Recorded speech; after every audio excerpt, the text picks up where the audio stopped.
حج اس عورت پر فرض نہیں جس کے ساتھ کوئی محرم نہ ہو، چاہے کتنی ہی دولت مند ہے، کروڑوں پتی ہے، مگر اگر اس کو کوئی محرم نہیں ملتا،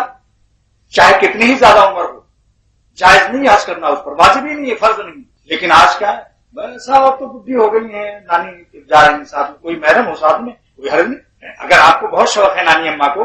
یا دادی اماں کو، تو اپنا محرم ساتھ لے جائیں، کوئی پوتا ساتھ کر لیں، کرایہ تو خرچ کرنے کے لیے تیار نہیں، اکیلے بھائی جا رہی ہیں صاحب، وہاں جدہ میں ہے، میرا اتار لے گا،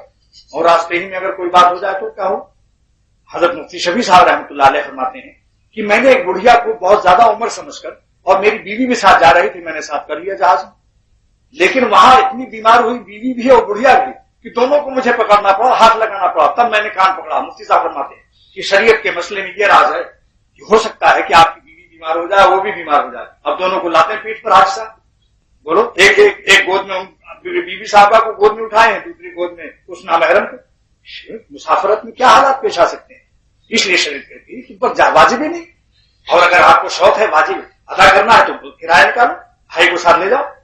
کتنے لوگ تیار ہیں ایسے بیچارے خون کے رشتے جو کہتے ہیں ہمیں لے جائیں خالہ اماں، لیکن پیسہ نکالنے کے لیے بس وہاں لرزہ آ جاتا ہے، زلزلہ آ جاتا ہے، بالکل